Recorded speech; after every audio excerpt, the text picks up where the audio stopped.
Bien, como comentaba al principio, recientemente se acaba de aprobar el Real Decreto Ley 1/2012, que para los que no conozcan el contenido de este Real Decreto Ley, aunque entiendo que muchos de los que están presentes por el interés lo conocerán, básicamente lo que hace este Real Decreto es suprimir todos los procedimientos que estaban hasta la fecha establecidos para que cualquier instalación en régimen especial, estamos hablando de energía, principalmente energía solar fotovoltaica y energía eólica, puedan percibir una prima por la generación de energía. ¿Cuáles son los efectos que está produciendo ya, de hecho, desde la aprobación de este Real Decreto Ley, desde el mismo día incluso que se anunció, el día anterior a su publicación en el BOE? Pues desde el punto de vista del sector, lo que estamos bastante alarmados, en primer lugar porque vemos complicado que se alcancen siquiera los objetivos del PECAN, que ya nos parecían bastante bajos, ¿no? Porque lo que has hecho es suspender todos los procedimientos de asignación de tarifa, incluso para inversiones ya comprometidas como son los parques eólicos. Lo que vemos en peligro es que no se podrá instalar 1.215 megavatios de potencia renovable entre energía eólica, energía fotovoltaica, hidrobombeos, mini hidráulica, biogás. Se dejarán de invertir de aquí al horizonte 2015 1.400 millones de euros. Se va a evitar que se ahorren anualmente 62 millones de euros para el conjunto del sistema eléctrico, dado que las energías renovables son capaces de producir a un coste inferior. No se podrá ahorrar unas importaciones de 810.000 toneladas al año de combustibles y no se podrá evitar que se emitan 2,35 millones de toneladas de CO2 a la atmósfera. Además, desde el punto de vista social, estamos hablando de que el hecho de que no se puedan realizar estas instalaciones va a afectar a unos 5.000 empleos, que de hecho se están perdiendo ya. Esto es una situación bastante alarmante en el sector. Y se van a dejar de crear otros 10.000 empleos que se tenían previstos por la realización de este tipo de inversiones. Además, 480 empresas del sector se ven directamente afectadas. Como comentaba antes, muchas están cerrando ya. Cuando digo que muchas están cerrando ya, no estoy haciendo demagogia, porque además yo no soy político.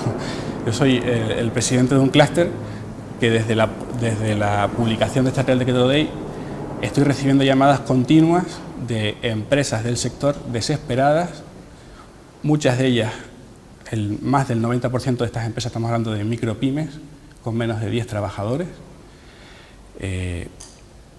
Muchas de ellas han cerrado ya, otras están reduciendo el personal, quedándose con el mínimo indispensable para ejecutar los proyectos que tenían actualmente en marcha. Y cuando hablo de micropymes de este tamaño, estoy hablando de pequeñas instaladoras que están haciendo pequeñas instalaciones de 10, 20, 30 kilovatios sobre cubiertas de edificios. Estamos hablando de empresas de esta envergadura, ¿eh? No estamos hablando de grandes empresas que tienen una capacidad para esperar a una solución a este Real Decreto Ley hasta que a alguien se le ocurra publicar una regulación específica para Canarias, ¿no? Y además, otro efecto importantísimo es que va a afectar a las inversiones de I+D+I del sector, ¿no? El sector de las energías renovables es un sector que ha sido muy intenso en el desarrollo de investigación y deja en compromiso a gran parte de este tipo de inversiones, ¿no?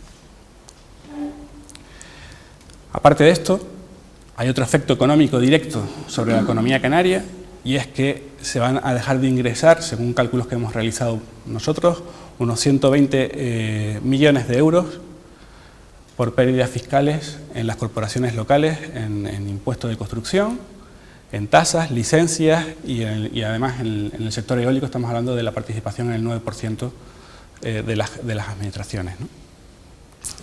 Y aparte de esto, pues estamos hablando que la Administración del Estado va a dejar de ingresar pues, el IRPF de estos trabajadores que están contratados en estas empresas, del impuesto de sociedades de estas empresas, de la seguridad social asociada a estos trabajadores y a estas empresas.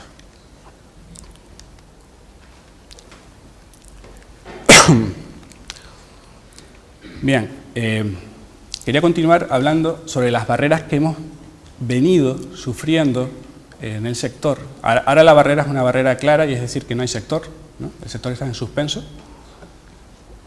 Pero las barreras que hemos venido sufriendo, aparte de esta suspensión actual, son las siguientes. Yo las he catalogado en 4 grandes grupos: legislativas, económicas, sociales y culturales, y técnicas.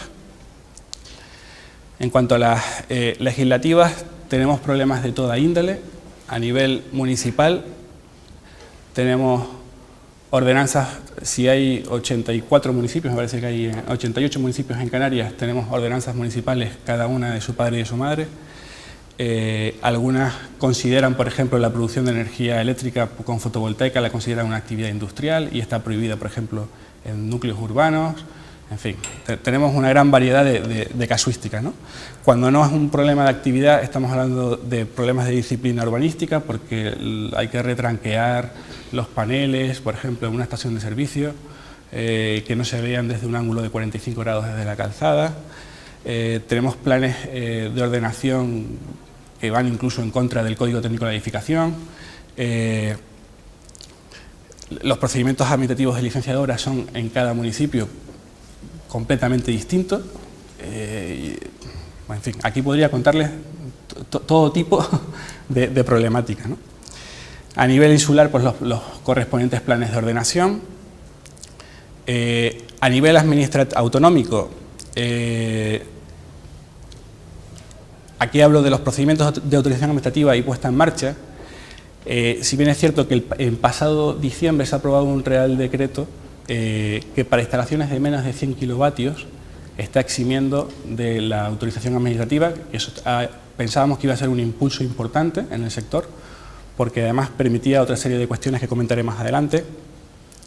Las normas particulares de las instalaciones de enlace, que también han estado frenando en algunos casos la instalación de nuevas instalaciones de energías renovables o encareciéndolas significativamente, principalmente por los procedimientos establecidos, porque a lo mejor los puntos de conexión estaban muy alejados de los puntos donde se iban a realizar la instalación, y para una instalación, por ejemplo, pequeña en una vivienda unifamiliar, si tienes que atravesar 3 manzanas, abrir la calzada, etcétera, etcétera, pues eso hacía que en la práctica no fuera viable desde el punto de vista económico, ¿no? Y luego otro tipo de procedimientos como los concursos eólicos, que desde el sector pensamos que los sistemas de concursos han sido, en general, y donde lo hemos visto siempre, han sido un fracaso, no solo en la Comunidad Autónoma de Canarias, sino en otras comunidades donde ha habido concursos para la asignación de potencia. El claro ejemplo es, por ejemplo, la energía solar fotovoltaica, en la que nunca ha habido ningún tipo de concurso público y se ha desarrollado muchísimo más rápido que el sector eólico, que llevamos desde el año 96 sin montar ningún parque. A nivel nacional, el principal problema que habíamos visto hasta ahora, hasta que se han suspendido los procedimientos de preasignación, pues es que se nos considerara, especialmente en Canarias, en el que la casuística del sistema eléctrico no tiene nada que ver con el resto de la península o con el resto del territorio nacional, que tuviéramos que ir a un sistema de preasignación de potencia y de tarifa igual que una persona que estaba en Valladolid o una estación que estaba en Valladolid. Otro de los problemas es que el sistema de tarifas y primas están fijados mediante Real Decreto. Como comentaba antes, si la generación en Canarias, la generación eléctrica en Canarias, es mucho más costosa que la generación con energías renovables, ¿por qué tenemos que estar yéndonos a un sistema tan complejo de asignación de tarifas y de potencia? Las medidas técnicas y económicas retroactivas que se han realizado anteriormente, hace un año se publicó un Real Decreto Ley también, en el cual se tomaron una serie de acciones contra instalaciones, reduciéndoles la tarifa a instalaciones que ya estaban realizadas. Esto supuso un problema importante, sobre todo de falta de credibilidad en el sector. Estamos hablando de lo complejo que es que un pequeño particular realice una pequeña instalación fotovoltaica en la cubierta de su casa y que esta continuidad de cambios legislativos, lo único que está haciendo es asustando al potencial cliente, que somos todos nosotros. Es decir, hasta yo me llego a plantear, digo, ¿montaría yo una instalación fotovoltaica en mi casa si mañana no sé si me van a cambiar la prima que percibo, si la inversión la voy a poder amortizar? La imposibilidad de realizar a fecha de hoy todavía lo que se conoce como balance neto o net metering y acumulación, es decir, esto es sí que se ha producido un avance importante en el Real Decreto que se aprobó en diciembre, en el cual se han facilitado gran parte de cuestiones técnicas para permitir que instalaciones renovables de menos de 100 kilovatios se conecten incluso a las líneas internas del propio centro de consumo, pero hasta ese momento era imposible. O sea, el sistema como está montado es que los centros de consumo y los centros de producción son dos redes que se conectan a la red eléctrica de forma completamente independiente, ¿no? Este Real Decreto sí que permite ahora incluso las conexiones en la red interna, lo cual abarata muchísimo los costes, pero sigue prohibiendo una cosa que la verdad que desde el sector no entendemos, y es la acumulación. No entendemos por qué no se permite acumular energía en una instalación de pequeño tamaño para adecuar el consumo a la generación y estar conectado a la red. Es un tema que sigue estando en ese Real Decreto, y además tampoco se ha establecido cómo se va a realizar ese balance neto.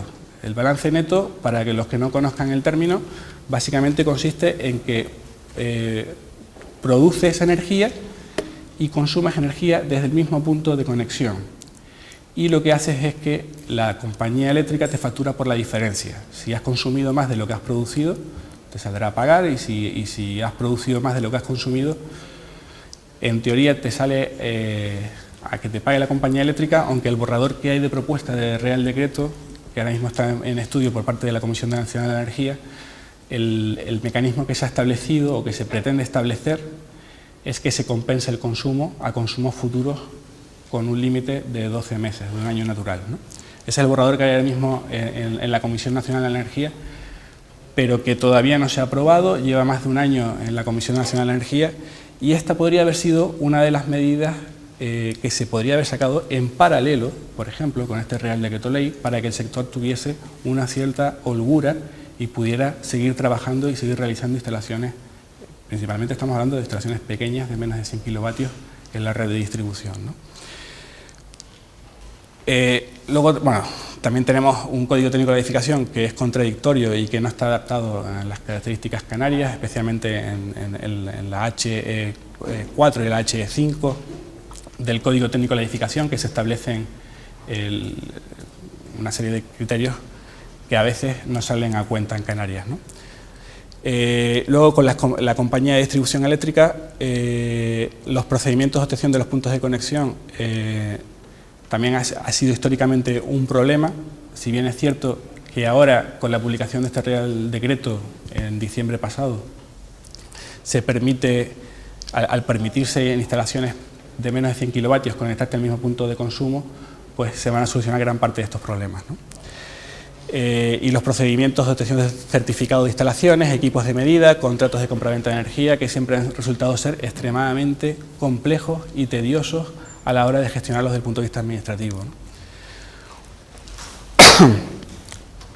Desde el punto de vista económico, las barreras que se ha encontrado el sector en Canarias, pues la principal, diría yo, que es la que comenté también antes, es la de un sistema tarifario ineficiente para los costes eléctricos en Canarias, ¿no? Estábamos regidos por el mismo sistema de primas que en el territorio peninsular, cuando aquí los costes de generación en régimen ordinario son muy distintos, ¿no?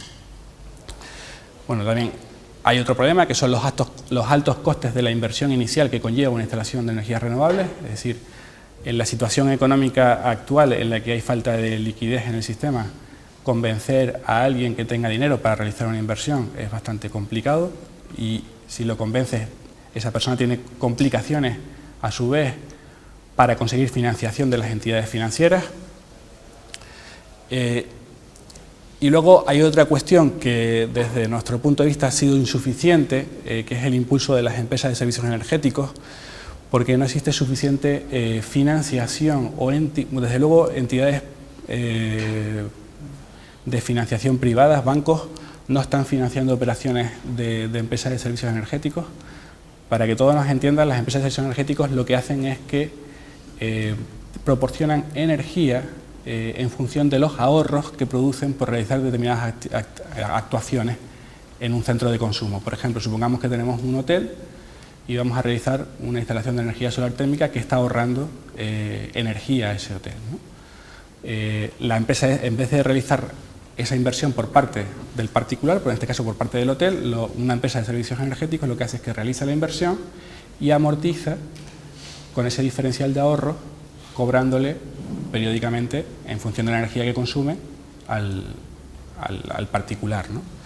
El problema que tiene esta metodología, que en principio fue impulsada por la Unión Europea y que en España se ha intentado transponer, el principal problema que tenemos ahora mismo es que hace falta tener un pulmón financiero muy grande, porque esas inversiones hay que realizarlas en casa de clientes, son instalaciones que hay que mantener en casa de los clientes, y con que hagas una, dos o tres para una micropyme, desde luego es imposible porque requiere un nivel de inversión muy alto, ¿no? En este sentido, sería interesante articular fórmulas que permitan la financiación de este tipo de operaciones, que además están siendo potenciadas como política europea, ¿no? Como barreras sociales y culturales, pues el desconocimiento de las tecnologías en el mercado, que hay tecnologías maduras y rentables actualmente, como hemos visto. El cambio de modelo, que siempre es complicado en determinados centros de consumo cambiar, incluso en instalaciones que pueden ser rentables, el llevar el negocio de otra forma, el consumir de otra forma la energía. Barreras técnicas, es decir, falta infraestructuras en las redes de distribución y en las redes de transporte, hace falta habilitar nuevos sistemas de gestión energética que permitan la máxima penetración de energías renovables, especialmente en las redes de distribución. El almacenamiento energético, aquí es importantísimo desarrollar sistemas de acumulación a bajo coste que permitan la máxima penetración de energías renovables, especialmente en sistemas insulares. Sistemas constructivos, otras infraestructuras, etc.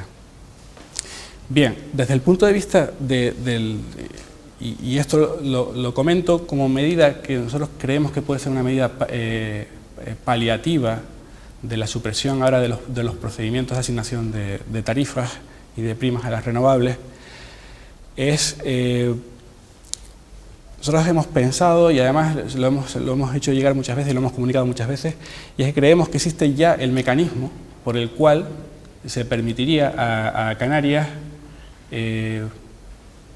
tener un sistema diferenciado sin hacer grandes complicaciones en la normativa actual, ¿no? En este caso, les pongo aquí la fórmula del artículo 7 del Real Decreto 147/2003, por el cual se establece el coste de generación de los grupos generadores en régimen ordinario. Es básicamente esta fórmula que vemos aquí arriba. Este sería el coste de generación, y los términos que aparecen aquí son dos, básicamente. Este término, que es el término de energía, y luego hay un término de potencia, ¿no? Este de aquí es el término de la energía generada, este es el precio medio peninsular, esta es la prima de funcionamiento. Universidad de Las Palmas de Gran Canaria.